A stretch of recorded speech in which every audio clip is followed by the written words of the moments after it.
Rosario Díaz Ramírez, que es ingeniera zootecnista y que esta noche será nuestra moderadora. Y también contamos con la presencia de la ingeniera Patricia González Zapata, vicepresidenta de esta Comisión Nacional de Seguridad Alimentaria.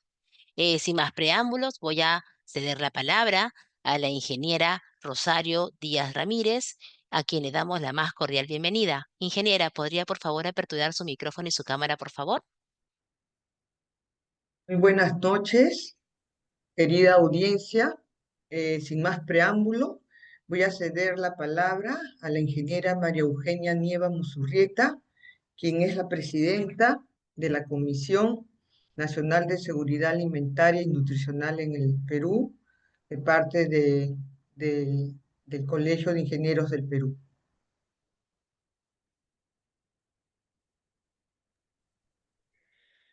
Muchas gracias a todos los presentes, especialmente al Colegio de Ingenieros, a esta gran comunidad que nos alberga en este devenir de nuestra profesión, y sobre todo a los integrantes de la Comisión Nacional de Seguridad Alimentaria.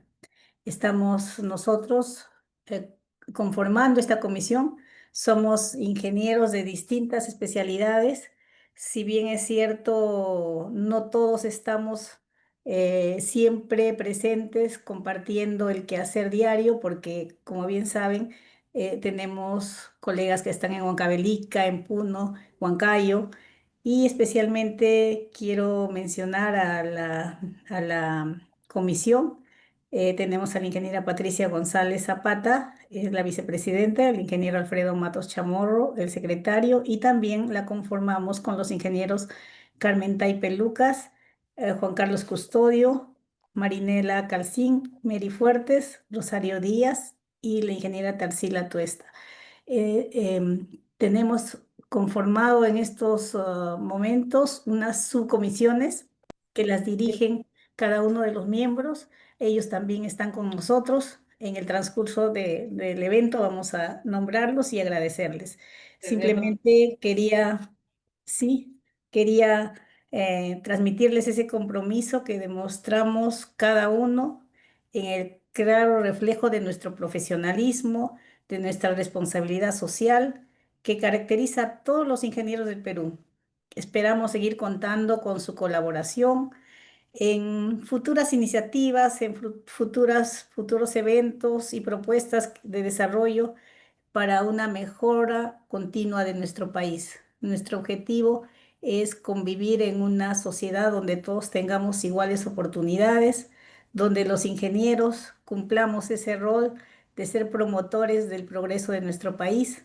Por eso estos foros, y nuevamente acojo las palabras de la encargada del colegio, quien saludó al doctor Marcial Silva Jaimes, al biólogo Milko Castro Enríquez y al doctor Alfredo Matos Chamorro, quienes van a ser los ponentes de este evento, foro virtual Colorantes en la Industria Alimentaria, una mirada a la tartracina, ya que la salud de las personas, el saber que consumimos, es un beneficio a toda la sociedad, a todos los consumidores y a todos los productores, para ver que hay alternativas, y tenemos que usar todos los materiales que tenemos, porque la alimentación es la base para el progreso, es la base para que la pobreza no se sienta como el flagelo que ahora nos aqueja.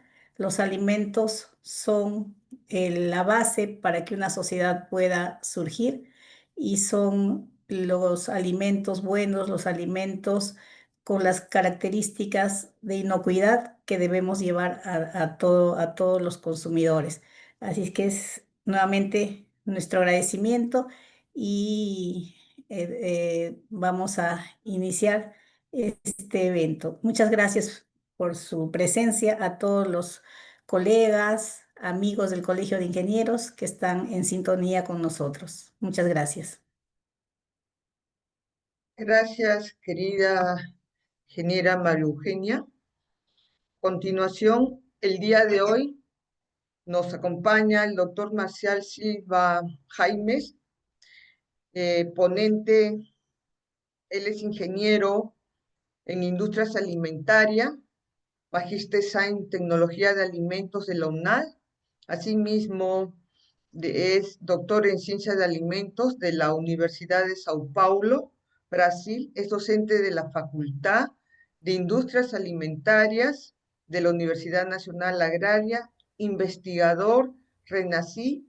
Es especialista de microbiología de alimentos, inocuidad alimentaria, evaluación sensorial de los alimentos, toxicología de alimentos.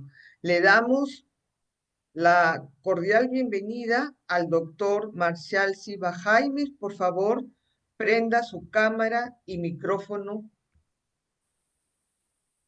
Muchas gracias por la invitación. Estamos acá para contribuir, digamos, con un granito de arena en lo que significa la difusión de conocimientos vinculados a los alimentos y en este caso, básicamente, discutir un poco el tema de los colorantes, ¿no? Entonces, ya que el tiempo es bastante limitado, permítanme compartir mis diapositivas e iniciar, ¿no es cierto?, con la disertación.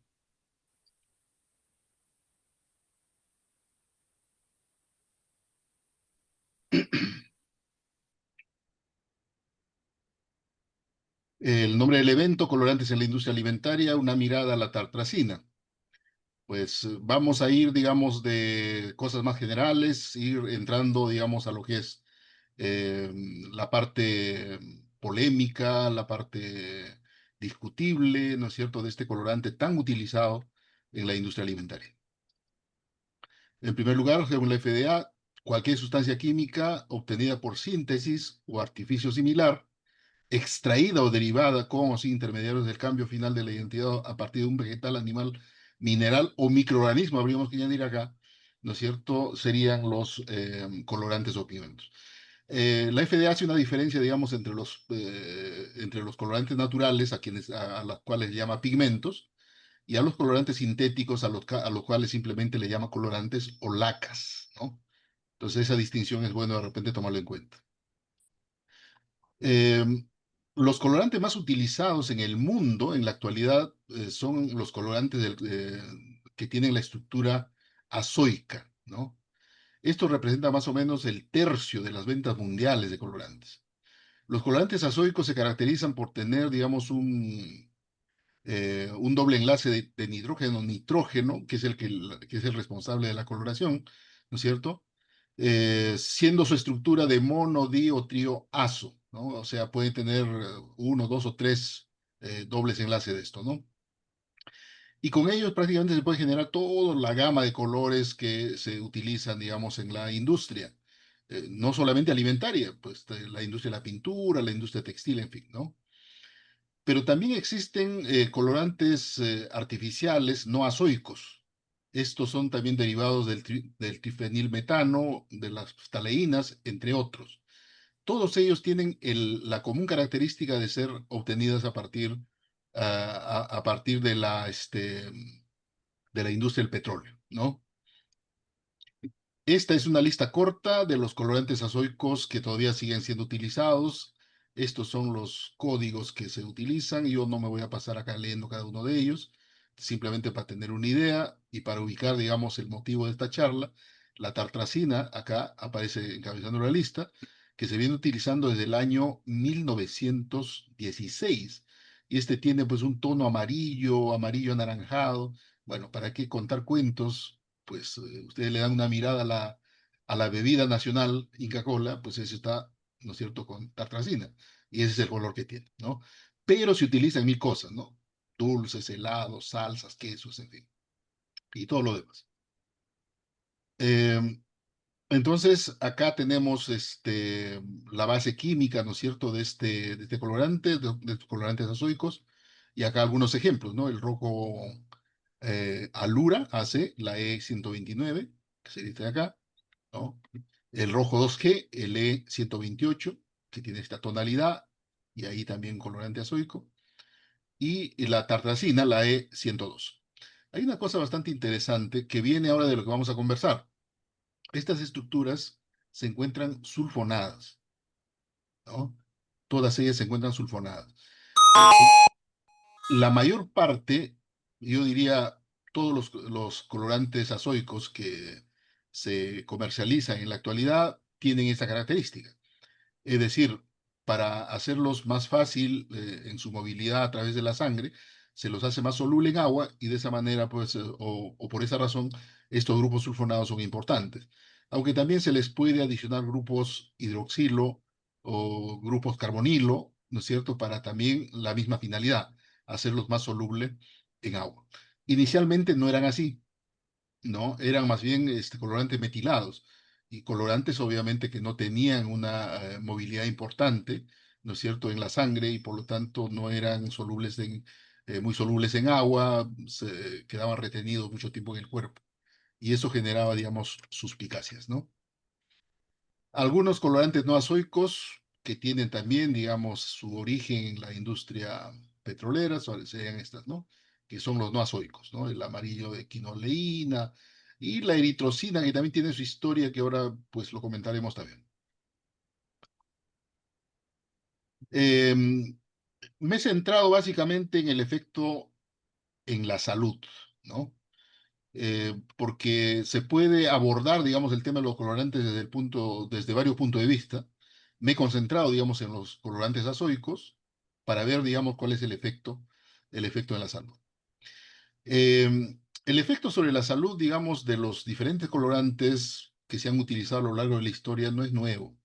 Es una historia antigua, ¿no? Porque los colorantes tienen que ver mucho, digamos, con la vanidad y tienen que ver mucho con digamos, con el aspecto estético de las cosas y todo aquello que nosotros queremos verlo bonito, pues simplemente lo pintamos, ¿no?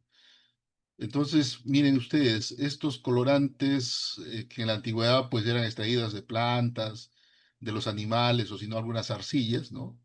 Fueron siendo utilizados de forma más purificada, ¿no es cierto?, tanto en cosmética como en alimentos. En alimentos yo diría primero en términos de fraude, ¿no? Antes que un uso más estético.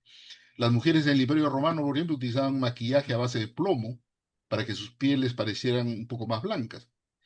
Y no solamente se la aplicaban, sino consumían. Consumían un producto llamado sapa, que era acetato de plomo, para lograr una palidez altamente apreciada en los círculos sociales de esa época. Es decir, ya estaban casi cadáveres intoxicados, digamos, de plomo, y así se les veía bonitas. O sea, esa era la exigencia social, ¿no? En el siglo XVI, una de las personalidades de repente más famosas utilizaba un maquillaje blanco con plomo, pues era la reina Isabel I, ¿no? Esta señora, pues, utilizaba esta sustancia tóxica, ¿no? Mezclando plomo y vinagre, ¿no? Y a este maquillaje, que no solamente lo utilizaba la reina, sino también mucha gente de la realeza, llevaba como nombre la cerusa veneciana, ¿no? El espíritu de Saturno. O sea, la belleza, la vanidad humana y por otro lado, digamos, lo que es la alimentación que, como se ha dicho siempre, la comida entra por los ojos, son los responsables, ¿no es cierto?, para el uso y el abuso de los colorantes, ¿no? Plinio el Viejo, esto ya en el primer siglo, ¿no es cierto?, después de Cristo, y hablaba de la adulteración de vinos, se le ponía algunos colorantes, ¿no? Que se hizo ya tradición, ¿no? Por muchos años, por muchos siglos. En el siglo XV, Federico III prohibió la adulteración de vinos con fucsina. Esa fucsina es un colorante azul intenso, casi yendo para el negro, ¿no es cierto?, que era utilizado por los pintores.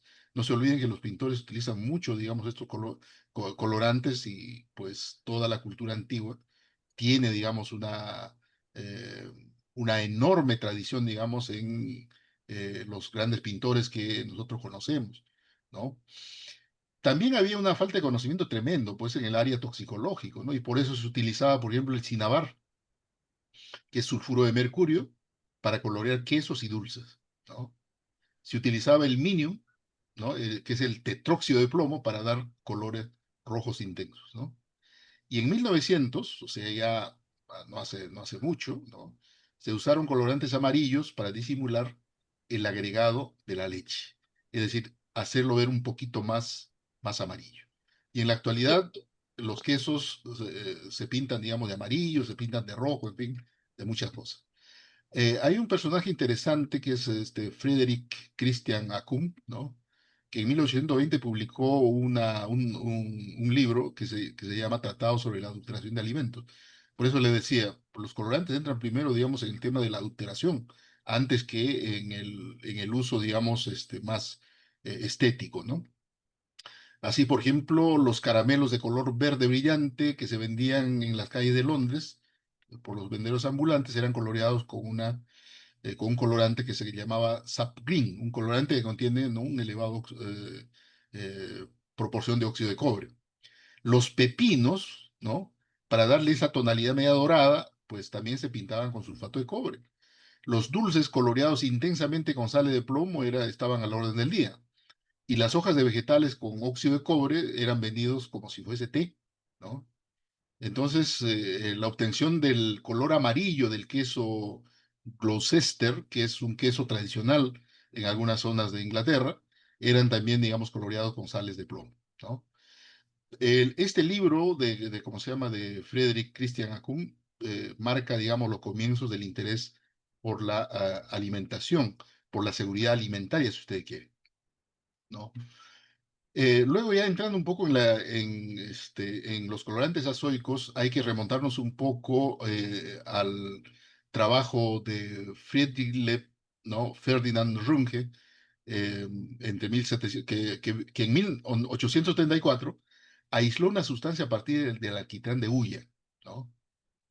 Esta sustancia que él aisló lo trató con hipoclorito de calcio y vio la aparición de un color azul intenso, al cual él llamó quianol o cianol y al cual se le conoce como anilina. Y la anilina es la base de casi todos los colorantes que nosotros hoy en día conocemos, los colorantes sintéticos, ¿no?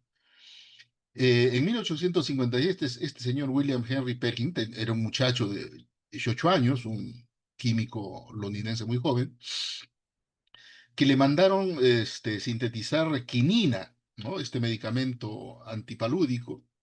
Entonces él, en su afán de obtener la quinina a partir de anilina, comenzó a hacer muchas pruebas y para suerte de él apareció, digamos, un colorante malva, ¿no?, que llamaron como malva, de color púrpura. Y es decir, púrpura de anilina. Este colorante tiene una historia bastante interesante porque en ese tiempo, digamos, el púrpura se obtenía de algunas fuentes marinas, de algunas conchas, y era bastante singular, y la gente casi no utilizaba, si no era la realeza o la gente con mucho poder. De manera que cuando se sintetiza este colorante, pues todo el mundo quiere utilizarlo. Y a partir de acá entonces viene una serie de ensayos y trabajos donde se comienzan a producir prácticamente toda la gama de los colorantes sintéticos. A fines de 1800, la industria alimentaria, solo para mencionar la industria alimentaria, ya utilizaba más de 90 colorantes sintéticos. Inmediatamente también comenzaron las desconfianzas, ¿no? O sea, mucha gente que decía, no, que esos colorantes son malos, ¿cómo es posible que sirve para pintar, para teñir la ropa, para los pintores y ponerla a los alimentos no debe ser bien, ¿no? Entonces, recién comienzan las investigaciones en esta época. Entonces, las investigaciones que van, digamos, de la primera década de los 1900 hasta los años 70, han dado frutos bastante interesantes. Por ingeniero, ejemplo, doctor sí, Silva, ¿me escucha? sí, le escucho. No estamos viendo su presentación. ¿Puede hacer doble clic en su pantalla, por favor? Y ya está. Eh, ¿Podría dejar de compartir y volver a compartir, por favor? a ver, ¿cómo no? ¿Qué pasó?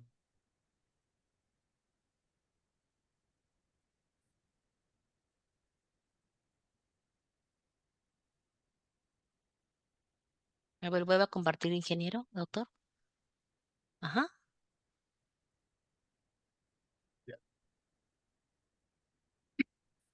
Ahora sí, perfecto. Lo vemos, ingeniero. Muchísimas Ya, gracias. muy bien. Entonces, les estaba refiriendo que inmediatamente, digamos, comenzaron a utilizarse estos colorantes en la industria alimentaria y en otras aplicaciones, vino también la desconfianza.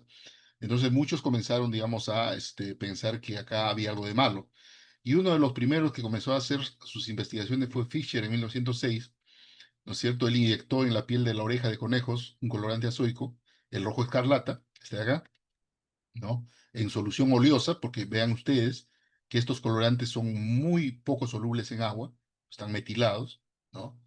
Entonces, casi todos eran de esta naturaleza, tenían entonces, obviamente, muy poca solubilidad en agua, y observó una proliferación epitelial atípica, pero no maligna, para los niveles de investigación que en ese tiempo ya se tenían.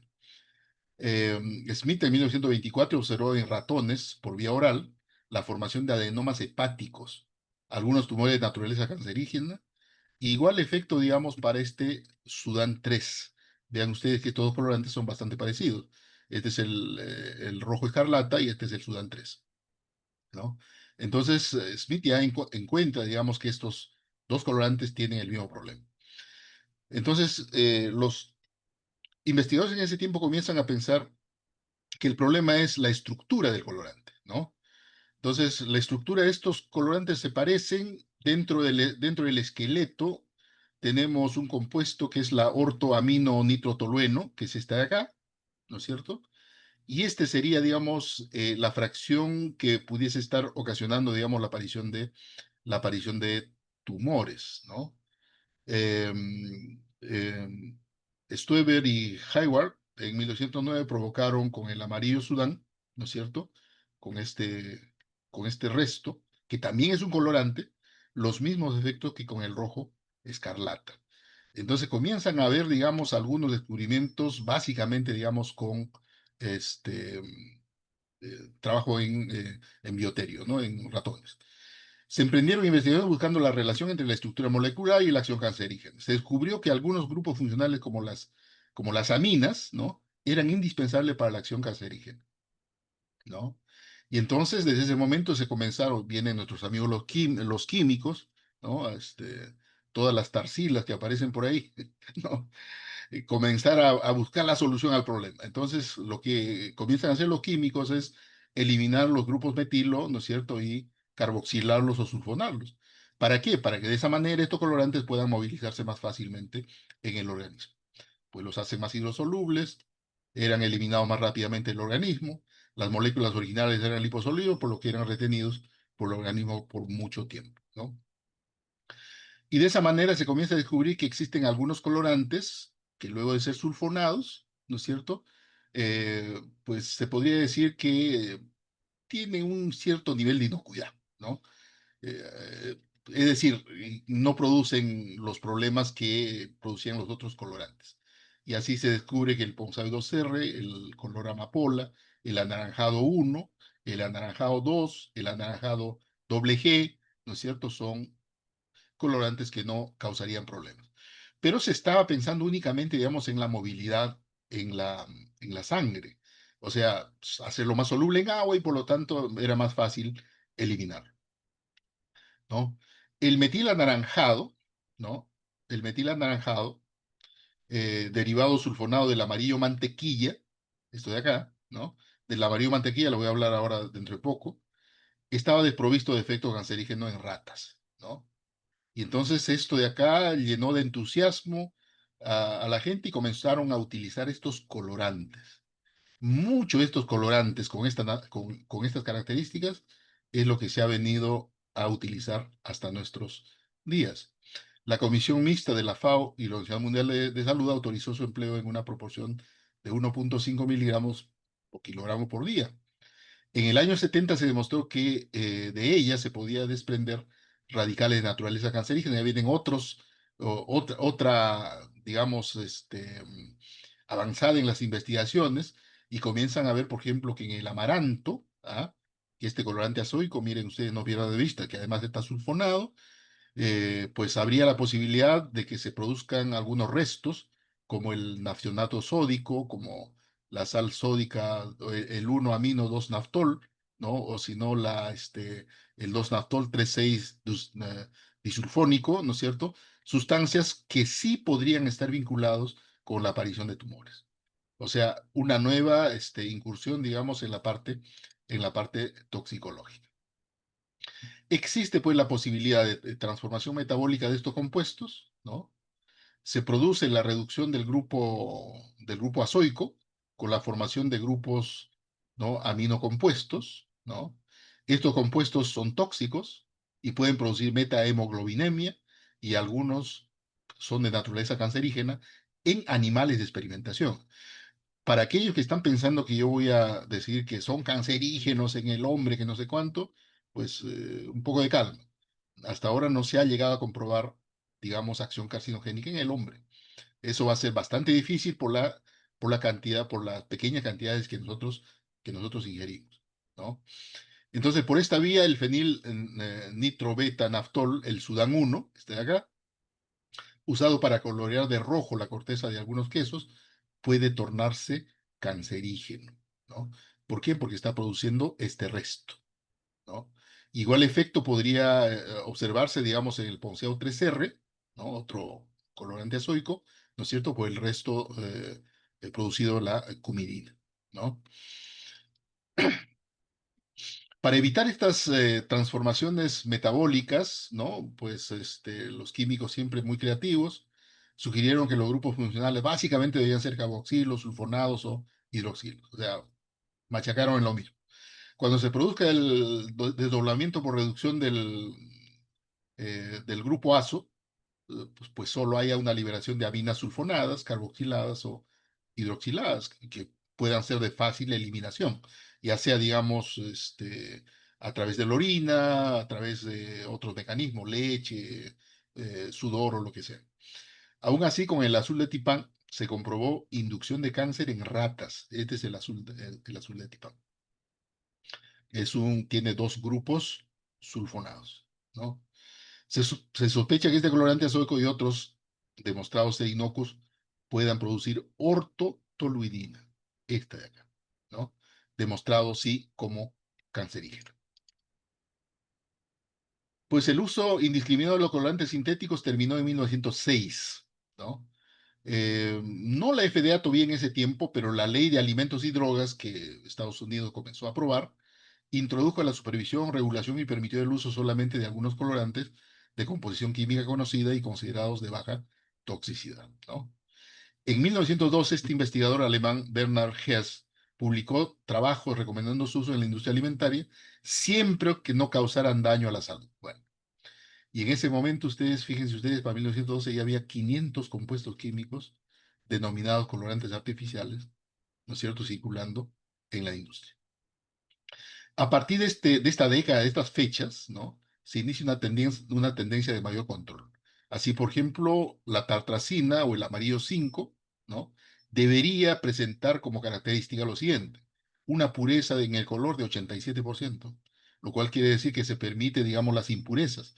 Y el problema son las impurezas, los contaminantes, ¿no?, como también se ha visto en varias investigaciones.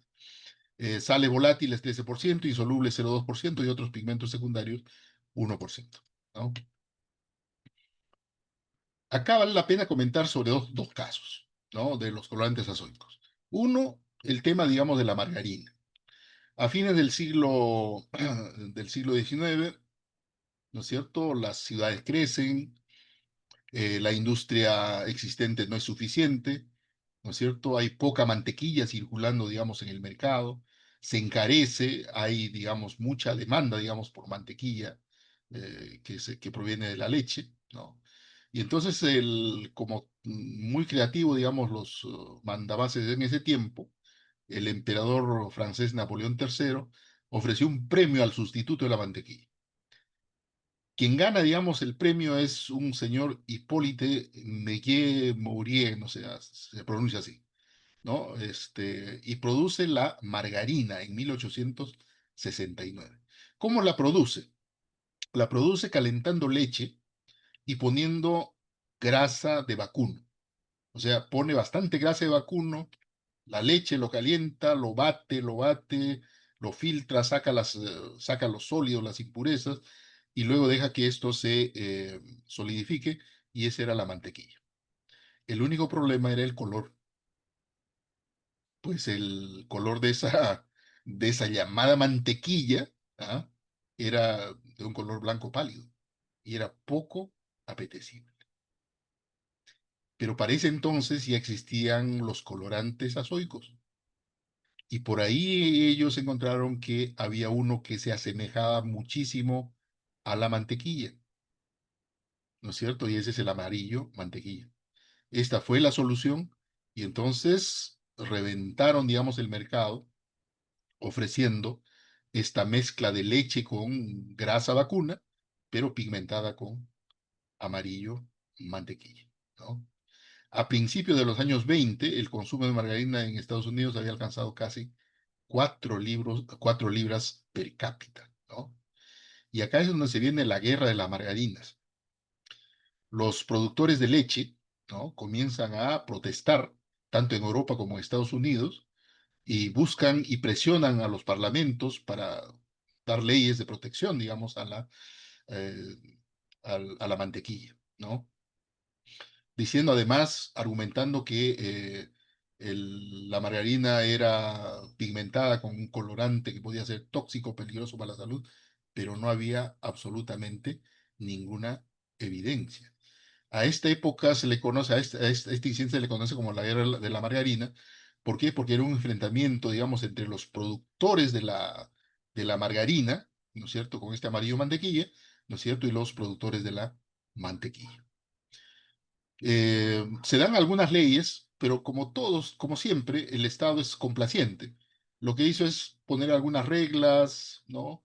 Aumentar los precios, poner más impuestos, y con eso intentó resolver el problema, pero sobre el fondo del asunto, sobre el colorante que se le estaba añadiendo, nada. Inclusive los productores de leche le dijeron, bueno, que no sea el amarillo mantequilla, sino que le pongan un rosadito, aunque sea para diferenciarlo. Nada. Llegó un momento en que la presión era tan fuerte que los productores de margarina comenzaron a ofrecer este, esta emulsión, digamos, blanco pálido, pero ya lo ofrecían sin el colorante añadido, sino lo ofrecían con un sobrecito. Si tú quieres el colorante, añádele tú mismo, ¿no? Para no tener problema, digamos, con la ley, ¿no? Entonces todo iba bien hasta que, miren ustedes, Quinocita, en el año 1937, descubre la acción cancerígena de este colorante, ¿no?, que es el colorante amarillo mantequilla. Todo esto en experimentos con ratas. Este era el colorante metilado completamente, ¿no? Y entonces la FDA se ve, ahora sí, la FDA existente, se ve en la obligación de prohibir, de eliminarlo de la lista de los colorantes con permiso, ¿no? Desde el año 1938. Pasaron más de 50 años intoxicando a la gente, ¿no?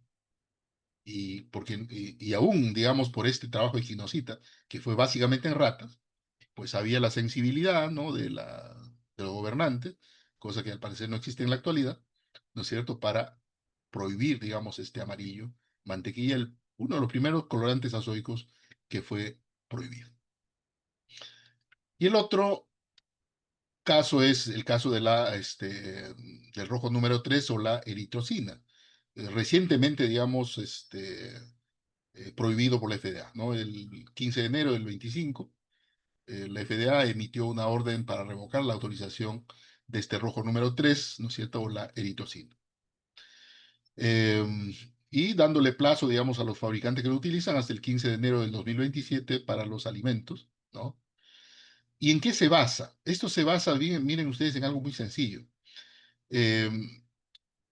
Es la aplicación de la cláusula de la NI, ¿no?, de la Ley Federal de Alimentos, Medicamentos y Drogas, de la FDA, promulgada en 1960, en el amparo de las investigaciones de esta época, de los años 1910 a 1970, ¿no?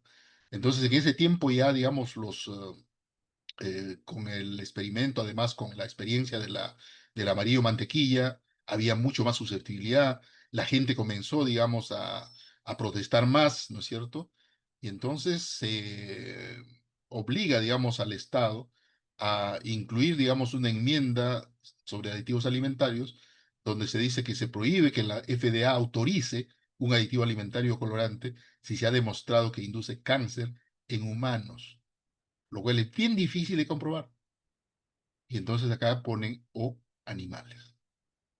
Esta es la razón de la prohibición. No tanto, digamos, porque ya se descubrió que este colorante eritrocina produce cáncer y no sé cuánto. No, no, no, no hay nada de eso. Es porque por esta cláusula, ¿no es cierto?, en la reglamentación, ¿no es cierto?, de los años 60, donde a la FDA se le prohíbe, ¿no es cierto?, que autorice aditivos alimentarios que produzcan cáncer en humanos o en animales.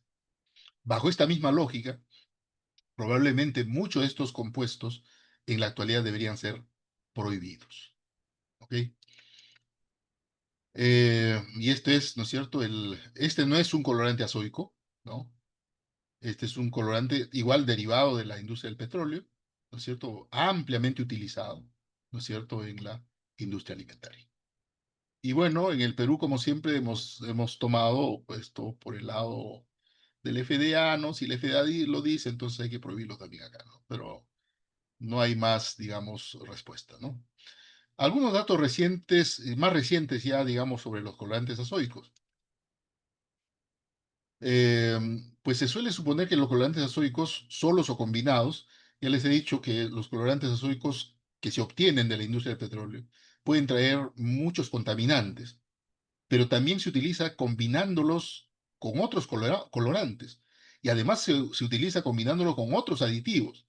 Entonces, estos colorantes azoicos, solos o combinados, ¿no?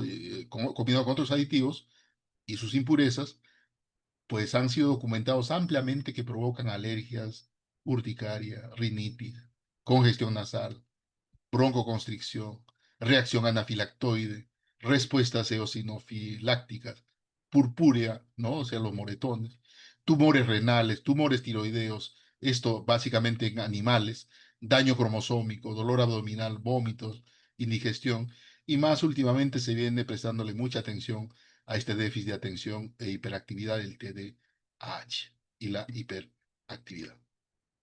Esto de acá está ampliamente documentado. Ustedes vayan a las revistas de toxicología o a las revistas, digamos, sobre colorantes y van a encontrar, digamos, amplia información.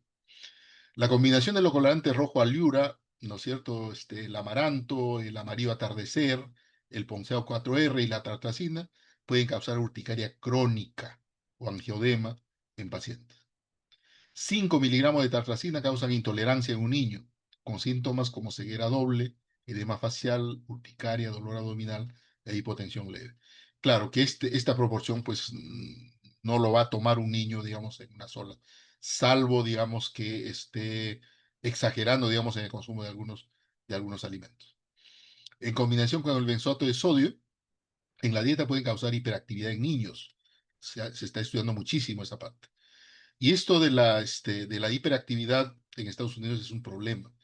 Este, mm, eh, este organismo, ¿no?, de salud mental en los Estados Unidos reporta que hay 2,5 millones de niños con trastorno por déficit de atención e hiperactividad, ¿no? Entonces, ese es un problema también, digamos, que tiene que ver con la toxicología actual. Probablemente no está, digamos, vinculado a lo que se exploró, digamos, en estas primeras décadas que les he dicho, donde estaban más preocupados en la estructura química, en la forma como se mueve, digamos, la sustancia tóxica en la sangre, ¿no? Ahora, sobre el efecto carcinogénico del cual tanto se habla.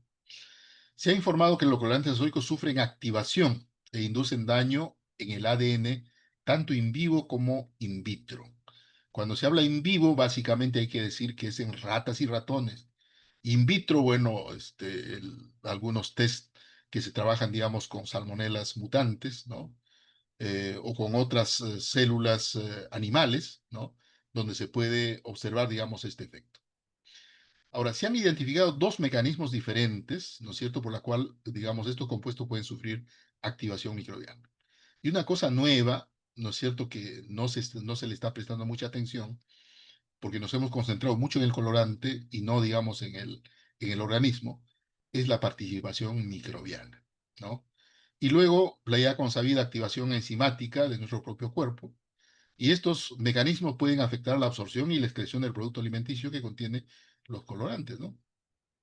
Cada uno de estos mecanismos puede ser específico del compuesto, por lo que es probable que la toxicidad azoica surja de más de un mecanismo. Es decir, que puede haber, digamos, una acción microbiana, puede haber una activación enzimática con enzimas propias de nuestro organismo, o puede haber también, digamos, algún otro mecanismo que aún no ha sido estudiado. Sobre la participación microbiana hay que decir un par de cosas, ¿no? Pues una amplia variedad de bacterias anaerobias que se aíslan de las heces tanto de los animales como del ser humano, son capaces de escindir los enlaces azoicos. Y cuando la escinden, ¿qué producen? Producen aminas aromáticas, ¿no? Estas azoreductasas bacterianas, ¿no?, para catalizar estas reacciones requieren de algunas cosas, ¿no? O sea, una baja presencia de oxígeno, de repente la presencia de flavina, ¿no es cierto?, que va a ser necesario para ello, que siempre lo van a encontrar, digamos, en el intestino grueso. Los colorantes azoicos sufren reducción bacteriana en el colon, formando metabolitos como el ácido sulfanílico, ¿no?, la aminopirazolona, las bencidinas, las cuales se pueden absorber o se pueden excretar también fácilmente. Es decir, estos compuestos sulfonados pueden descomponerse en estas sustancias que son mucho más tóxicas y mucho más reactivas, mucho más electrofílicas, pero pueden ser excretadas fácilmente, pero también podrían ser absorbidas. Entonces una buena parte al parecer es absorbida, pero una buena parte también es excretada, ¿no? Entonces, estas especies electrofílicas, ¿no?, reactivas pueden unirse covalentemente al ADN y también causar daño hepático debido al estrés oxidativo, es decir, cuando ya llegan, digamos, al hígado, ¿no? Y el mecanismo por activación metabólica de nuestro sistema enzimático, pues es ya más conocido. Este mecanismo significa la participación de compuestos de azoreductasas hepáticas, ¿no es cierto?, que van a actuar, digamos, sobre las aminas aromáticas, produciendo restos que van a tener, digamos, una reactividad bastante alta, altamente electrofílicas, por lo tanto, digamos, con una gran posibilidad de unirse al ADN y comenzar, digamos, el mecanismo carcinogénico. Entonces, más o menos son estos los compuestos, ¿no? Que ya sea por microbios o ya sea, digamos, porque nuestras enzimas mismas, ¿no es cierto?, en alguna parte de nuestro cuerpo pueden llevar a cabo, digamos, la reducción del grupo azoico, ¿no es cierto? Los colorantes ingresan al intestino, en el intestino grueso las bacterias hacen su trabajo, ¿no es cierto? Algunos de estos compuestos pasan, digamos, a los tejidos, pasan a las células, ¿no es cierto?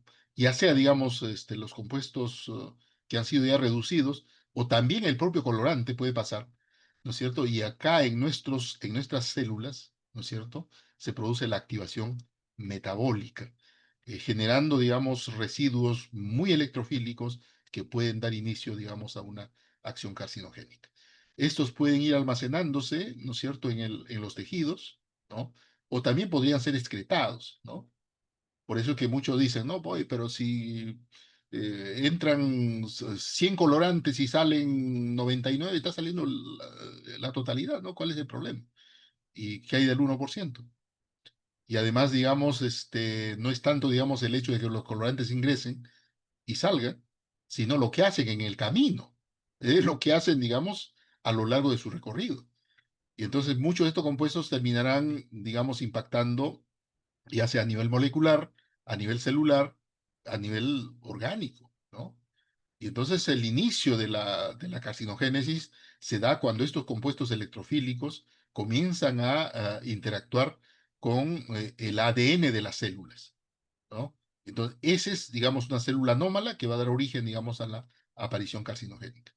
Va a ser bastante difícil y complicado demostrar eso en seres humanos, pero sí se ha estudiado bastante, digamos, en animales.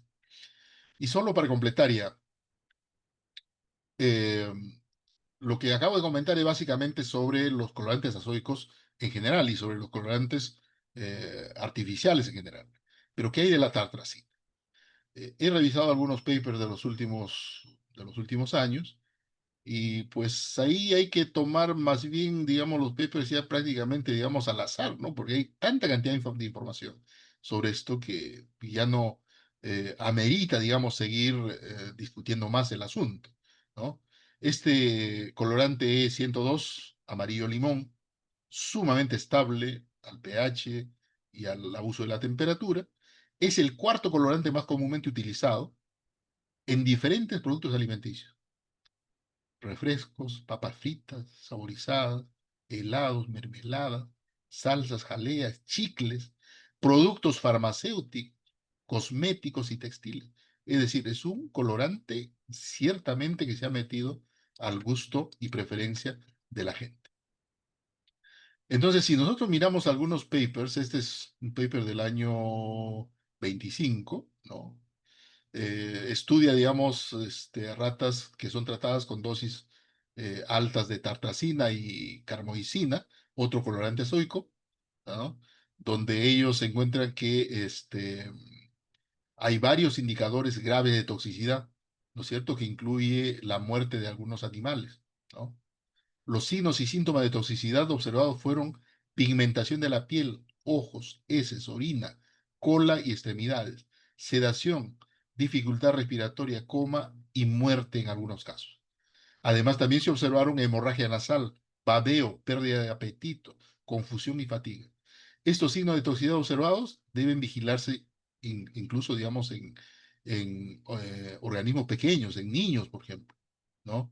Porque si uno ve estos signos es que el niño está tomando o comiendo o ingiriendo demasiada cantidad de alimentos que contengan esta, este colorante, ¿no?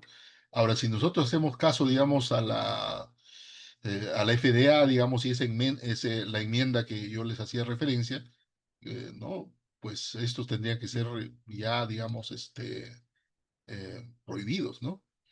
Este es otro artículo del año 2011, ¿no? En el cerebro de las ratas tratadas con tartrazina se observó una disminución en las actividades de la catalasa, la glutatión peroxidasa, la superóxido dismutasa, así como el aumento de la malonaldehído, ¿no? Estos cambios se asocian con el daño oxidativo cerebral, ¿no? Y las dosis de tartrazina en este estudio produjeron algunos efectos adversos en las funciones de aprendizaje y memoria en animales. Pero sin embargo, bueno, ya está en otra parte del paper. Ellos indican también, digamos, que los animales se sienten más excitados, se sienten mucho más animosos, ¿no? Y eso tendría que ver un poco, digamos, con la hiperactividad que uno observa, digamos, en los niños. Los mecanismos podrían atribuirse a la promoción de productos de peroxidación lipídica y especies reactivas de oxígeno, la inhibición de las enzimas de defensa antioxidantes endógenas y el daño tisular cerebral, ¿no? Ellos mismos, no, los mismos investigadores dicen una aplicación práctica. Desde la última evaluación realizada por el Comité Mixto FAO-OMS de expertos en aditivos alimentarios del año 64, se han realizado numerosos estudios, ¿no? Sin embargo, existe poca información sobre sus efectos en el aprendizaje y la memoria. Con base a estos resultados, se justifica una evaluación más exhaustiva de los colorantes azoicos de uso actual, que siguen, digamos, en la lista de los aditivos permitidos, ¿no? Acá también hay otro trabajo donde se administra tartrazina y carmoicina por vía oral, ¿no? Una dosis baja y otra alta durante 30 días a las ratas albino macho. Y se hacen, digamos, una serie de determinaciones, de indicadores, digamos, de tejidos y de sangre, como el ALT, el ACT, la ALP, la URE, la creatina, las proteínas totales, la albúmina en suero de rata dosificada con tartrazina y carbamazepina, en fin, que es lo que se observa, que el SH y la superóxido dismutasa, tanto como la catalasa, disminuyen y el MDA aumenta en los homogenizados de tejidos en ratas que consumieron alta dosis de tartrazina y carbamazepina. La tartrazina, estos dos colorantes, afectan negativamente y alteran los marcadores bioquímicos en órganos vitales como el hígado y el riñón, no solo en dosis altas, sino también en dosis bajas, ¿no? Y un tema que yo he revisado también y que no se está discutiendo mucho es el efecto, digamos, sobre el medio ambiente, ¿no? Se está soltando demasiada cantidad de este pigmento, ¿no es cierto? Ya sea, digamos, el colorante o sus metabolitos a través de la orina, a través de los desagües, a través de mil formas, se está eliminando demasiada cantidad, ¿no? Y fíjense, los microbios intestinales juegan un papel clave en la defensa inmunitaria, la síntesis de vitaminas, enzimas y factores reguladores, la absorción de nutrientes y la promoción del crecimiento de cualquier especie animal, no solamente del ser humano, de cualquier especie animal, ¿no? Por lo tanto, digamos, la homeostasis de la flora intestinal puede verse afectado en cualquier especie animal, ¿no? Y acá hacen un estudio en peces, ¿no? Hacen un estudio en peces. Entonces, ellos dicen factores como la dieta y el entorno externo podrían afectar la composición de la flora intestinal y los cambios en la microflora intestinal pueden a su vez afectar la salud de los peces. La reducción metabólica del enlace ASO, del cual ya hemos hablado, ¿no es cierto?, de la tartracina, por las bacterias intestinales produce aminas aromáticas que pueden generar especies reactivas de oxígeno. Estas especies reactivas de oxígeno afectarán la arquitectura renal y hepática o desencadenarán las vías inflamatorias, lo que eventualmente causará daño al huésped, al pescadito, al pajarito, a la gallina, a la vaca. Es decir, estos colorantes azoicos, producidos en tanta cantidad, han sido liberados, digamos, al medio, que ahora tenemos que preocuparnos como un contaminante ambiental, ya no, digamos, como un problema, digamos, de tipo industrial, ¿no es cierto?, como un aditivo alimentario, ¿no? Y finalmente, ya para no aburrirlo con esto de acá, se estudió el desarrollo de embrionario de los teleósteos. Estos son pescados que tienen, que es la mayoría de los peces, ¿no? Que tienen esqueleto, ¿no? Y la salud de los juveniles utilizando carpas crucianas, o sea, se ha trabajado con carpas para ver, digamos, cuál es el efecto. Los resultados mostraron que los embriones expuestos a tartracina, en estas proporciones, exhibieron una deformidad, retraso a la reabsorción de los huevos y disminuyó la tasa de fertilidad y eclosión. Cuando los juveniles fueron expuestos a tartracina a un nivel superior al presente en el agua durante 30 días, causaron graves daños histopatológicos en las branquias, el intestino, el riñón y el hígado. En resumen, ¿no? La exposición a tartracina reduce la tasa de fertilidad y la eclosión de embriones, causa daño histopatológico a los de los tejidos, desencadena estrés oxidativo, trastornos inmunes innatos y disbiosis de la microbiota intestinal en carpas crucianas juveniles. Y entonces ya no es solamente, digamos, un problema, ¿no es cierto?, que atañe a la industria, ya comienza a ser un problema medioambiental. Tanto así, digamos, como los bifenilos policlorados, tanto así, digamos, como las dioxinas, tanto así como los pesticidas organoclorados, que en los años 70 fueron, digamos, usados abusivamente y se dejaron en el ambiente. Y ahora, felizmente para nosotros, estos de acá no son tan resistentes, digamos, a la degradación, son biodegradables. Pero miren ustedes lo que puede causar ya, digamos, en las especies, tanto en los peces de río, de mar, de lago, a donde nosotros botamos nuestros desagües. Y en el fondo, ¿para qué sirve el color de los alimentos, ¿no? Eh, el color de los alimentos obviamente es una cosa muy útil, ¿no? Porque nos va a brindar información a nuestro cuerpo sobre la aptitud comestible de los alimentos. Muchos alimentos nosotros podemos juzgar su aptitud para el consumo solamente, digamos, mirándolo. La información sobre su identidad. Cualquier color que tenga un alimento lo hace, digamos, distinguible del resto. Información sobre la intensidad de la experiencia de la persona al saborear un alimento. Claro, esto de acá es digamos, es un primer impacto que el ser humano experimenta, digamos, al ser confrontado a un alimento. O sea, definitivamente es muy importante. Genera un fuerte estímulo emocional y uno se identifica, digamos, obviamente con el color. Tiene un importantísimo efecto psicosocial, ¿no? Y además de eso, los colorantes naturales en los alimentos tienen una función de protección. Pueden, digamos, proteger los sabores y las vitaminas a través de la filtración de los rayos solares, ¿no? Pero ¿qué pasa cuando no se puede preservar el color característico y bien definido que tienen los alimentos? Entonces nos vamos de frente a usar los colorantes y pigmentos, ¿no? Vamos a adicionarlos. Muchas veces se emplean solo para resaltar el color natural de los alimentos, para corregir a veces el color que ha perdido durante el proceso, ¿no?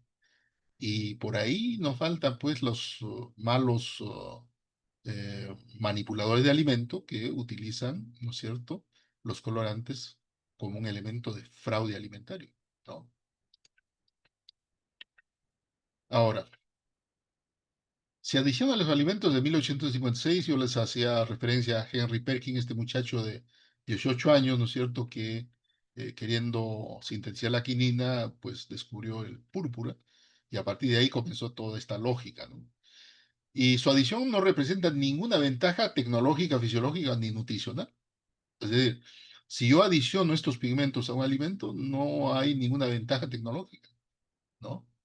Fisiológica tampoco, ni nutricional tampoco, ¿no? Su efecto es netamente emocional, es netamente sensorial. Nosotros vivimos, digamos, para complacer nuestros sentidos. Somos demasiado hedonistas, ¿no?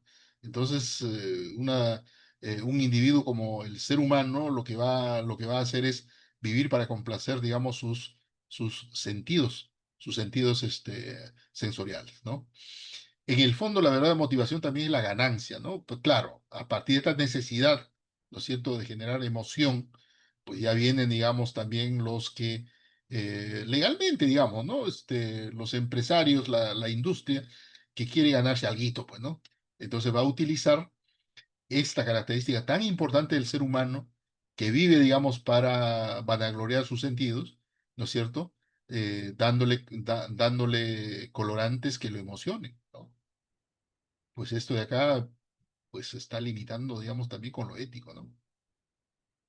La mayor parte de las veces el uso de los colorantes artificiales es irracional. En la década de los 60 se comenzó, digamos, a pintar la cáscara de las naranjas de Florida y del Brasil. ¿Por qué? Porque tenían corteza de color verde. Y en el mercado no salían tan rápido, pues, ¿no? La naranja tiene que tener, digamos, un colorante anaranjado. Entonces utilizaron el rojo cítrico número 2. Cuando se comenzó a descubrir que este era también cancerígeno, entonces en ratas, nuevamente en ratas y en ratones. Entonces dijeron: "Ay, hay que cambiar, ¿no? Vamos a utilizar el beta-caroteno". Pero igualito, la necesidad de pintar. Pero yo no sé qué justificación tiene. ¿Y qué justificación tiene pigmentar el agua? ¿No? O sea, son cosas, digamos, que solamente puede hacerlo el ser humano, ¿no? Porque los colorantes inocuos, ¿no? Ahora, mucho se habla de colorantes naturales. ¿Cuánta investigación hay? No necesariamente lo natural también es santo, ¿no? Requiere de mucha investigación, ¿no? Pero lo que es cierto, digamos, de los colorantes artificiales, se está demostrando que pueden generar alergias, que son promotores carcinogénicos, que generan mutaciones, digamos, a niveles de experimentación, ¿ah? Pero la comprobación de todo esto solamente se sabrá haciendo mucha investigación, ¿no?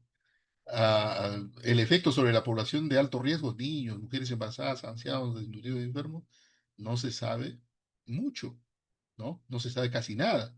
Se supone y se proyecta a partir de lo que se sabe, digamos, de las investigaciones en animales. Y poco también se sabe sobre las impurezas que llevan, ¿no? Y el impacto ambiental que ellos generan. Entonces, pues hay mucho que conversar sobre esto.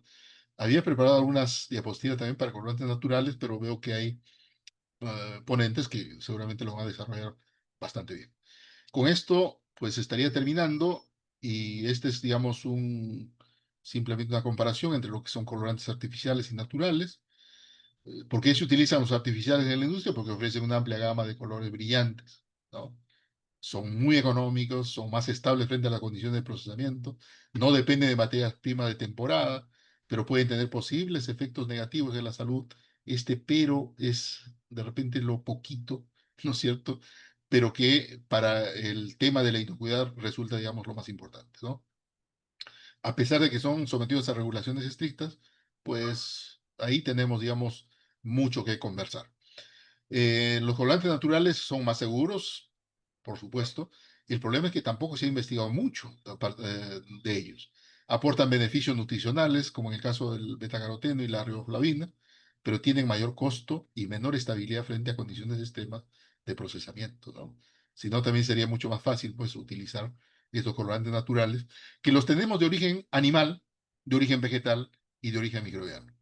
Y a mí me interesa, digamos, las de origen microbiano, porque yo vengo trabajando ya hace algún tiempo, ¿no es cierto? Generando colorantes amarillos, anaranjados y rojos a partir de cultivos de hongos, ¿no? Estamos trabajando bastante con el financiamiento primero de Innovate Perú, luego este, de Concitec, ¿no es cierto? Utilizando eh, modos filamentosos del género Monascus, ¿no es cierto? Que son grandes productores de colorantes rojos, amarillos y anaranjados. Muy bien, entonces eso sería lo que he traído para ofrecerle y yo les agradezco mucho su atención. Gracias. Muchas gracias, doctor Marcial Silva, por su ponencia enriquecedora. Y ahora voy a presentar a nuestro segundo ponente.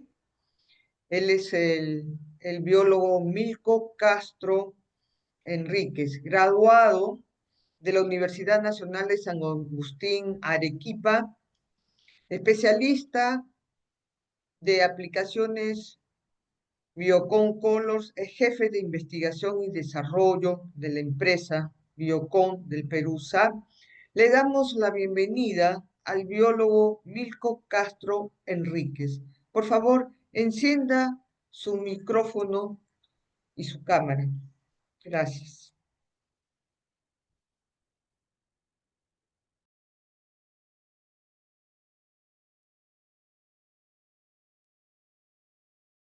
¿Aló?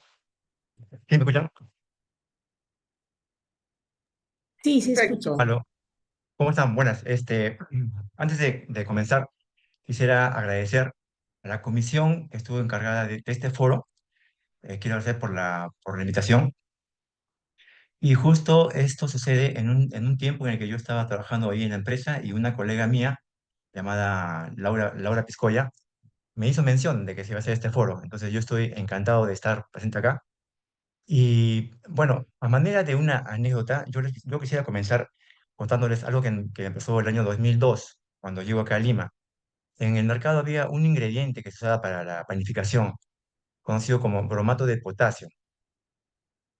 Este ingrediente era usado en la empresa en la que yo trabajaba, pero ya había estudios de que igual, así como había expuesto el doctor Marcial Silva sobre la tartrazina, que era mutagénico, que era cancerígeno, pero se seguía usando.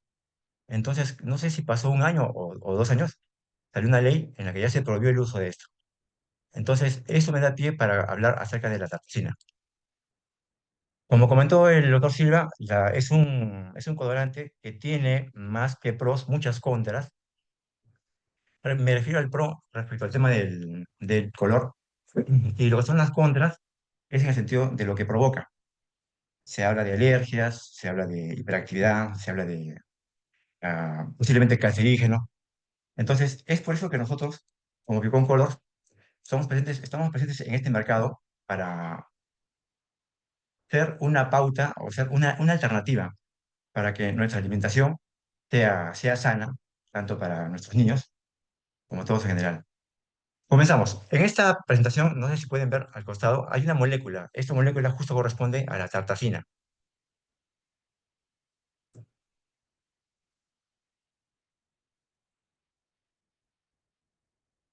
Ya. De mí ya me presentaron, soy el biólogo Milko Castro Enríquez. estudié en Arequipa, en la San Agustín, y esta parte sí la quería ampliar, la parte de las aplicaciones. Nosotros somos una empresa que elabora colorantes naturales, pero aparte de eso es muy importante adaptar un colorante hacia un alimento. Una diferencia bien grande que hay entre un colorante artificial y un natural es que el artificial tú lo puedes pintar, o sea, tú lo puedes aplicar a cualquier base y le da el mismo color. En cambio, un natural no. El natural tiene esa desventaja. Tú lo tienes que usar, dependiendo de la base, tienes que ver su formulación. ¿Para qué? Para que llegues al color que tú estás buscando. A ver, quisiera hacer una pequeña introducción de One Color. Nosotros somos una empresa que ya tiene en el mercado 42 años. Ahí figura 41 porque eso yo lo tomé justo de una presentación que hicimos el año pasado en Expo Ingredientes. Nosotros tenemos plantas tanto en Perú, Lima, como en Alemania, y oficinas en lo que es Curazao y China. ¿Qué es lo que hacemos? Elaboramos, como les dije antes, colorantes naturales. ¿A partir de qué? De varias materias primas. Tenemos cochinilla, tenemos la semilla de achote, tenemos curcumina, páprica y sus mezclas. En el momento actual, nosotros damos o hacemos ventas a más de 1.000 fabricantes alrededor de 50 países en todo el mundo. ¿En qué áreas? Áreas de alimentos, áreas de bebidas, cuidado personal y nutrición animal. Lo más importante es de que en este mercado nosotros ya estamos a la vanguardia de lo que dentro de poco les voy a contar qué es el estatus actual o la evolución de los colorantes en el mercado. Y lo más importante de esta parte es de que contamos con un equipo que tiene experiencia en esos temas de los colorantes, sabe hacer aplicaciones, sabe hacer mezclas. Esto es lo que le venía diciendo, evolución de los colorantes para alimentos. Eh, Comenzamos aquí, en la izquierda, colorantes artificiales. Justamente, acá tenemos varios colorantes, pero miren, si se fija bien, creo que siguen colorantes naturales. Ahora, casi estamos hablando de que no usemos tartrazina y que pasemos a usar naturales. Pero si se dan cuenta, la historia no queda acá, ya viene más. Ahora también en el mercado, y básicamente europeo, que es donde hacemos gran cantidad de las ventas, ya estamos trabajando en otro tipo de colorantes, que le dicen alimentos colorantes. Y tiene una gran ventaja. Tanto los artificiales como los naturales tienen un código E. Ese código E nos lleva hacia una regulación. Y esa regulación establece dosis máximas para su uso en diferentes aplicaciones y diferentes productos. En cambio, los alimentos colorantes ya son una alternativa que ya se usa en el mercado, como les digo, en el mercado europeo. Y es más, en las diferentes ferias a las cuales yo he podido asistir, ya la gente no solo ya busca algo que sea mm, nuevo, como un alimento colorante, sino ya quieren un colorante orgánico. Por ejemplo, acá yo pongo la imagen de una semilla de achote. Esa semilla, aquí en el Perú, se puede decir que crece de forma silvestre, básicamente en Cusco y Yabamba. Pero, ¿qué pasaría si en un futuro nosotros pudiéramos certificar orgánicamente esta producción? Tendríamos mucho más producción y una mejor ganancia. El mundo de los colorantes.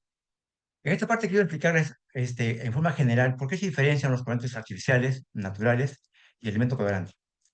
El alimento artificial, como les dije, tiene un código. En este caso es un código E, porque el E es básicamente una nomenclatura dada en Europa para cada aditivo que se usa en los alimentos.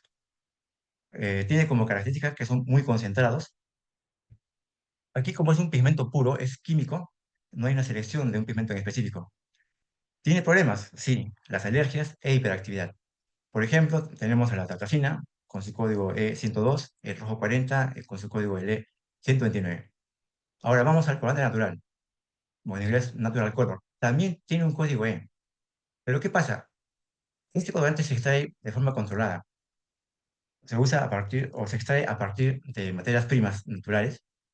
Incluye pasos de estabilización, intensificación del color. Se selecciona un pigmento específico, lo que se conoce como extracción selectiva.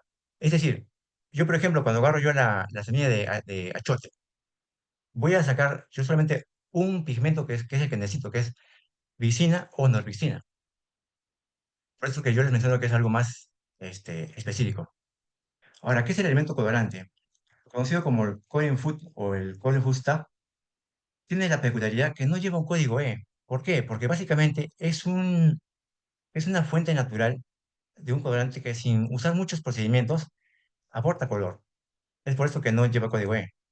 Y esto es bueno para un nuevo mercado que está saliendo ahora, que es el de la etiqueta limpia.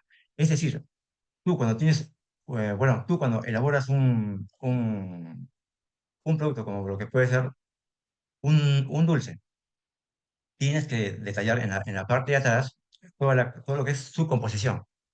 Si tú salas Tatacina, tienes que colocar el código E102. Si tú salas Carmín, tendrías que colocar el código E120.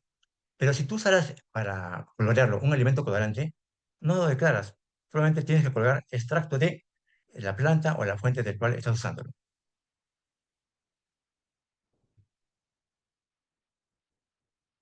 Ya, este cuadro lo estoy mostrando porque quiero que vean acá en esta parte. ¿Qué es lo que tenemos? Tenemos colorantes, no sé si es que me siguen, y tenemos alimentos. Los colorantes son de dos tipos.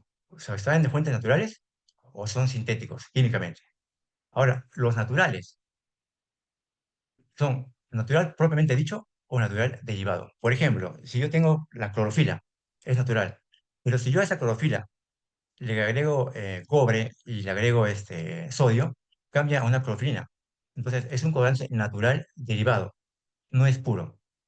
Igual, vamos a la parte de lo que son alimentos. De ahí salen los Korean Foods. Como les dije, simplemente es una fuente vegetal del cual se saca un colorante.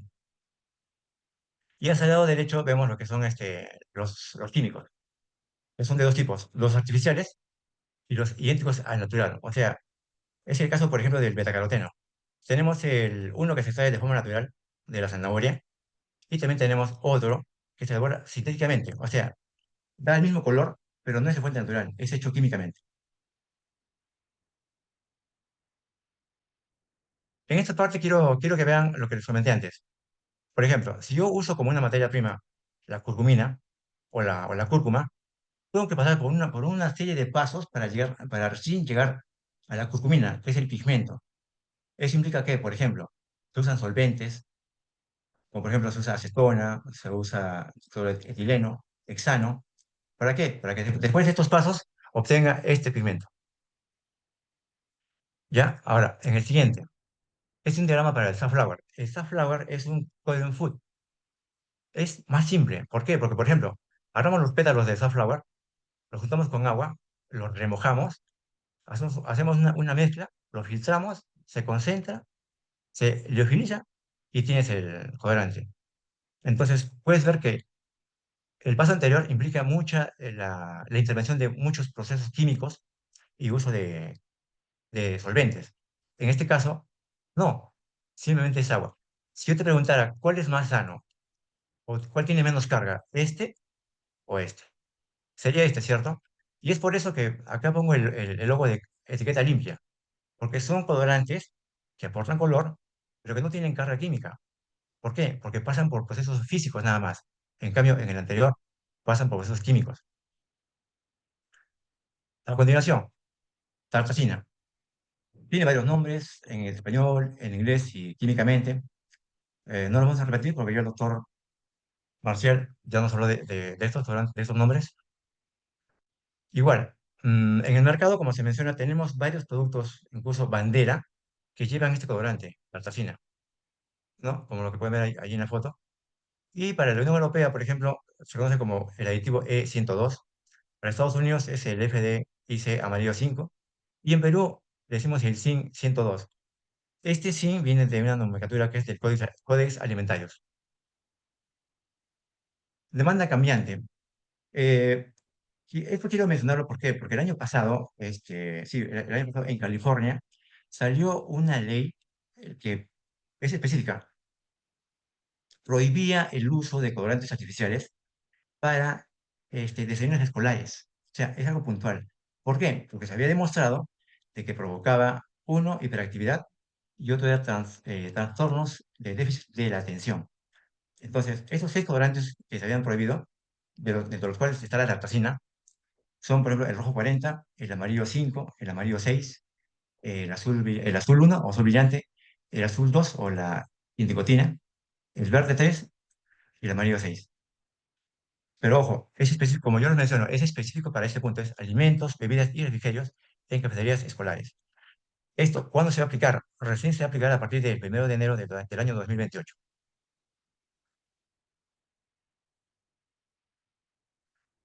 Ya, aquí les quiero mostrar cómo en el tiempo, en una línea de tiempo, las grandes empresas ya han hecho cambios referente a sus formulaciones y han ido sacando el colorante artificial y reemplazándolo por el natural. Tenemos en el caso del año 2015, la empresa Kraft, la empresa Hershey's, la empresa Nestlé, ya comenzaron a hacer cambios en sus formulaciones. ¿Para qué? Para incorporar colorantes naturales. A continuación, en el año 2016, la empresa Campbell's, Panera, General Mills, igual hicieron sus cambios. Año 2018, Dunkin' Donuts, Kellogg's, año 2020, Mondelez, y así. Entonces, solamente les muestro esto para que vean que en el tiempo las empresas sí están apostando para este cambio, pasar de un colorante artificial a un natural. En este momento, ¿qué es lo que tenemos como alternativas para reemplazar? Oye, digo, yo quiero sacar la tartafina del mercado y quiero reemplazarlo por algo natural. En este momento, lo que tenemos, y hablo de nuestra empresa, tenemos el safflower, que es la carfamidina, sí, el pigmento, y tenemos la cúrcuma. Los nombres que ven abajo son nombres comerciales que proponemos, son el Biocon SFR30 CF. Este CF es porque es un core food, y también tenemos otros que son líquidos, como el Biocon TW100 y el Biocon Curcumin 40 Powder. Es muy importante al momento de elegir un colorante. Como les dije, hay una gran diferencia con el artificial. Un artificial tú lo puedes usar donde tú quieras, en cualquier base. Puede ser un lácteo, puede ser un caramelo, puede ser carne, siempre da el mismo tono. Pero para el caso de un natural, no. Es por esto que nosotros cuando queremos hablar con el cliente y plantearle una alternativa de color, se le tiene que preguntar, ¿cuál es la aplicación final? O sea, ¿para qué la voy a usar? ¿No? Como les dije, puede ser un lácteo. Un ejemplo, por ejemplo, puede ser la clorofilina.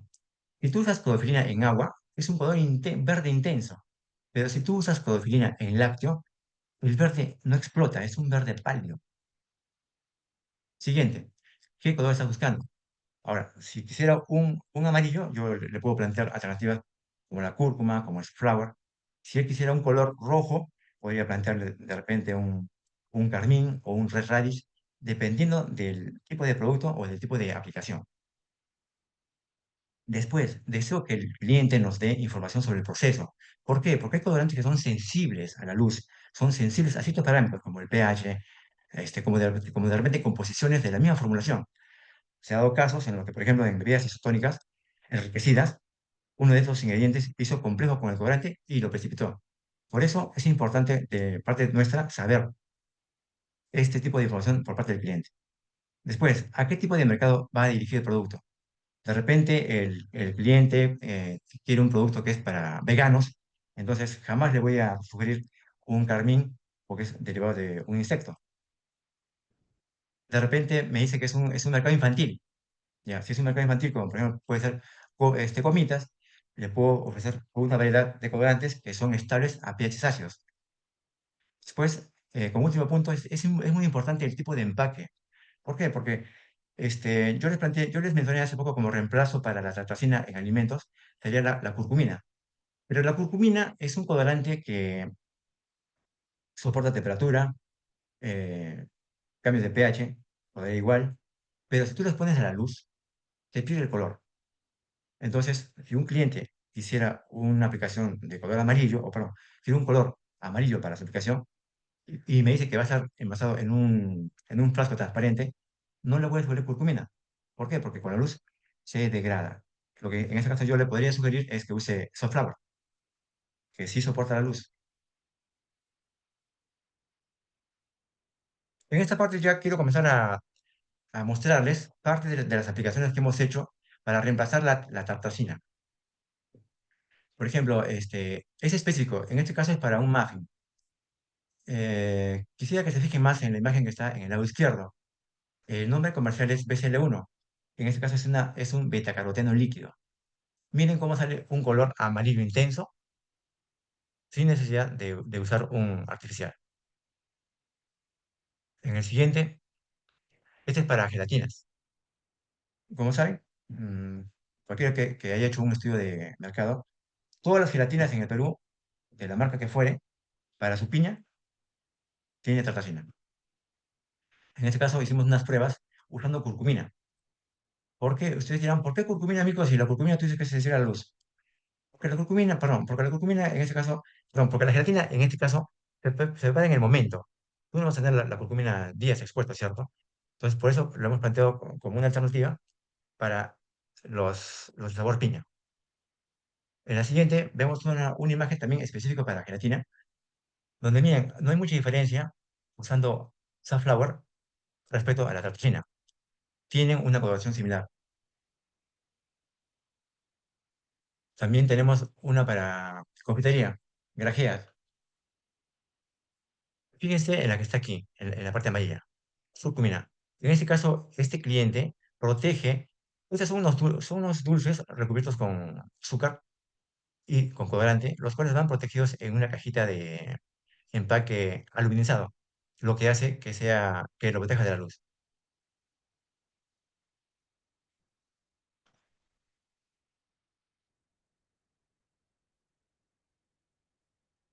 Ya, a ver, para terminar, solamente quisiera resumir en esta parte. Ya. Este es el tiempo y espacio actual en el que estamos respecto a los colorantes. Estamos luchando para pasar de un artificial, perdón, para sacar el artificial y ir al natural. Pero quiero que sepan que ya en el mercado existen alternativas, se puede decir, más sanas, también más caras. ¿Para qué? Para que tengamos productos, básicamente, como yo digo, ¿no? Sanos para nuestros hijos. ¿Por qué? Porque si recordamos lo que les mencioné para la ley California, esta ley fue dada, ¿por qué? Porque se demostró con estudios que los escolares desarrollaban esta hiperactividad y estos trastornos.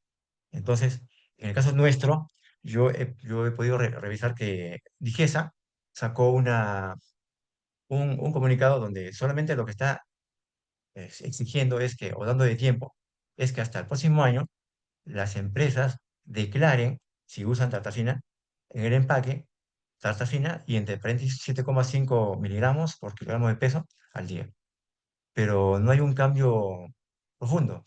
¿Por qué si Estados Unidos ya demostró para escolares la tartafina y otros ingredientes hacen daño, por qué nosotros no? O sea, ¿por qué Perú demora tanto en hacer cambios si ya se ha demostrado que en el mercado los artificiales generan ese tipo de alteraciones? Eso sería todo de mi parte. Muchas gracias, señor biólogo Milko Castro Enríquez. Considero que todo el trabajo que viene realizando a través de su empresa y su vocación por la investigación va a ayudar a toda la población peruana y al mundo en sí también a mirar todo lo que nos ha mostrado en su brillante ponencia. A continuación, voy a presentar a nuestro tercer ponente, que es el doctor Alfredo Matos Chamorro, el cual eh, es ingeniero de industrias alimentarias. Asimismo, tiene un máster en tecnología de alimentos en la UNICAM Brasil y es miembro de la Comisión Nacional de Seguridad Alimentaria. Le damos pues la bienvenida al doctor Alfredo Matos y tiene el uso de la palabra. Gracias, Rosario. Buenas noches a todos los participantes. Voy a compartir mi pantalla para presentar algunas diapositivas.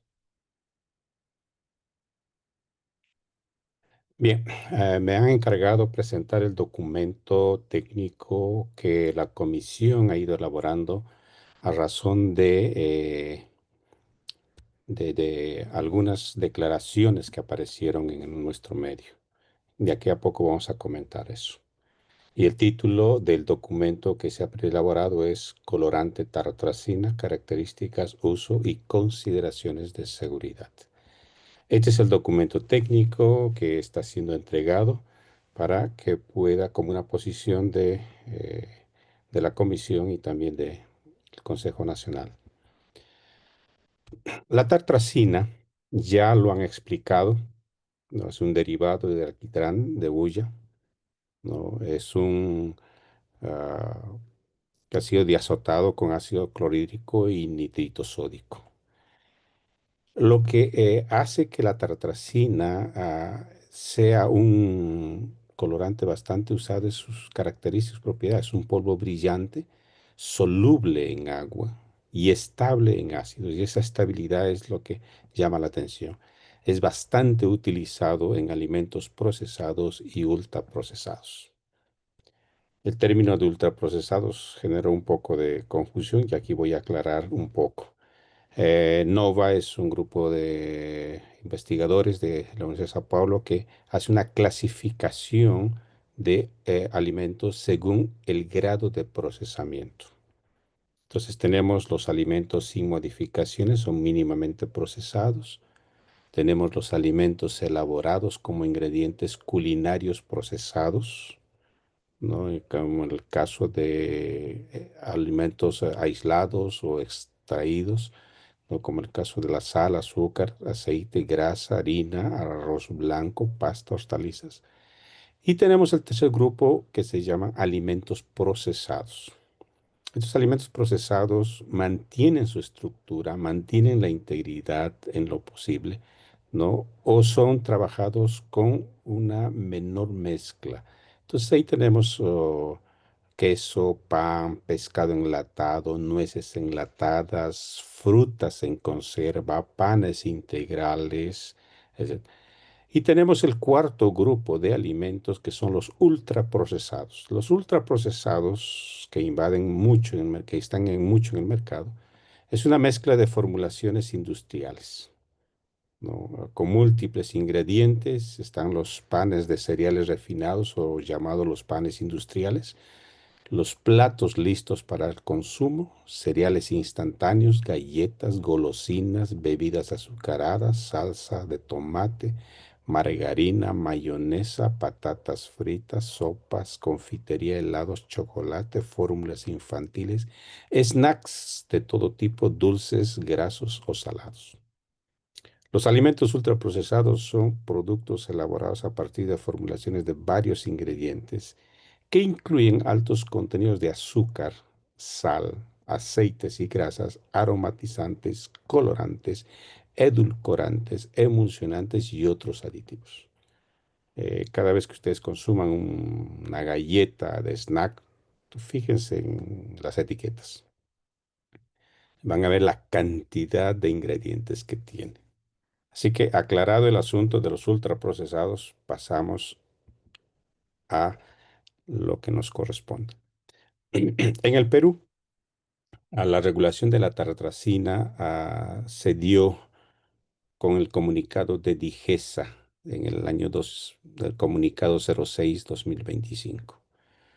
Eh, ya dieron un plazo para que las empresas puedan ah, colocar en las etiquetas el nombre o que el título de que contiene tartracina. Y además el uso recomendable, o sea, dentro de la misma etiqueta deben colocar eso.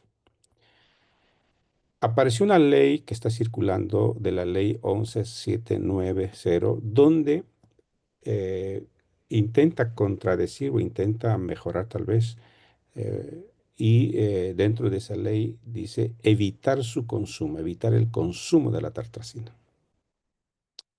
Ante esta situación, la comisión vio, dice, ¿qué hacemos nosotros? Y es el motivo de este foro que nos lleva a considerar y analizar y evaluar esta situación, ¿no? Es bueno que las prohibiciones en el Parlamento Europeo se ha prohibido, por ejemplo, los alimentos para bebés, el uso de la tartacina. y en otras hay una advertencia en las etiquetas que más adelante vamos a comentar. Ah, algunas consideraciones respecto a los efectos que tienen estos, el uso de la tartracina. Los estudios básicamente ya de cierta edad, de cierto tiempo, por ejemplo el de Rowe y el de Slope, que son del año 94 y 77, sugieren los efectos negativos en el comportamiento infantil. Estos efectos negativos se dan en niños con asma o alergias preexistentes. La tartracina puede desencadenar síntomas leves o moderados, como reacciones gastrointestinales o dermatológicas. Los niños hiperactivos, en los niños hiperactivos provoca irritabilidad, inquietud y alteraciones del sueño. En pacientes asmáticos intolerantes a la aspirina también presentan reacciones adversas a la tartracina como ataques de asma y urticaria. En las investigaciones de Pestana y Steno y Warren están documentados eso. Por esas razones, la comunidad, el Parlamento Europeo, más o menos en el 2008, hace una advertencia frente a la falta de evidencia para la prohibición, que se coloque en las etiquetas que contiene tartracina. Dice, el consumo de la tartracina puede tener efectos negativos en la actividad y en la atención de los niños.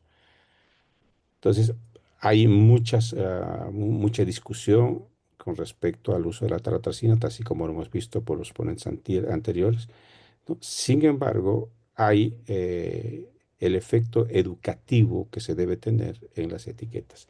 Las etiquetas deben cumplir ese rol de educar a las personas que van a consumir los alimentos, que las personas tomen decisión en función de una información que satisfaga sus necesidades, ¿no? Me hace recordar mucho al uso de cigarrillos, ¿no? El uso de cigarrillos, fumar puede provocar cáncer, entonces eso ha disminuido tal vez el consumo de estas sustancias. Otros efectos que hemos encontrado dentro de la revisión, aquí tenemos, por ejemplo, la reacción de la tartracina por grupos de edad. Tenemos en los niños y en los adultos. Aquí, niños y adultos aquí. Entonces, en los niños ya mencionamos que hay una irritabilidad en niños hiperactivos, ¿no? Hay trabajos desarrollados por McEnany y Batman. Hay reacciones gastrointestinales leves en los niños, ¿ok? En los adultos hay una reacción severa respecto a la urticaria y a los ataques de asma. Y en los niños hay unas reacciones dermatológicas, perdón, en los adultos unas reacciones dermatológicas. ¿De qué tiene efecto? Tiene efecto. ¿Ok? También se estudió el impacto de de la tartracina en microbioma y barrera intestinal. Entonces, la exposición de la tartracina provoca disbiosis intestinal, ¿no? Los trabajos han sido documentados por Mohamed Utskin y Ritchie. Esta disbiosis intestinal desarrollado en modelos de roedores y peces, ¿no? Lo que ha generado es el incremento de microorganismos patógenos y la reducción de bacterias beneficiosas en el proceso metabólico.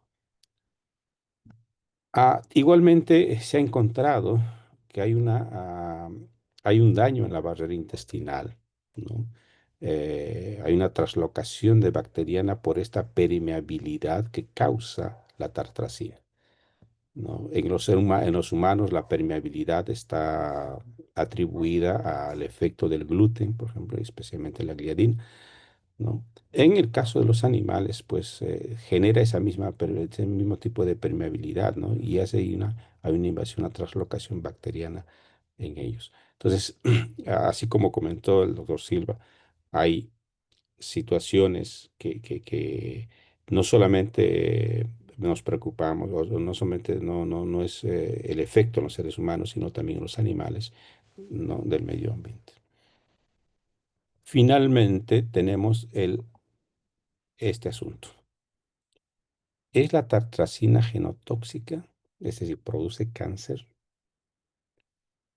La genotoxicidad es el daño al ADN y esto genera mutaciones que pueden desencadenar o desencadenan el riesgo de cáncer. Entonces aquí tenemos tres aspectos que generan la tartracina. Primero, se han hecho estudios en células merismáticas de la cebolla, ¿no? Trabajo de Ulloa, donde se ha encontrado que de 1 a 2 milimolar, ¿no? Puede generar ciertas citotoxicidades, ¿no?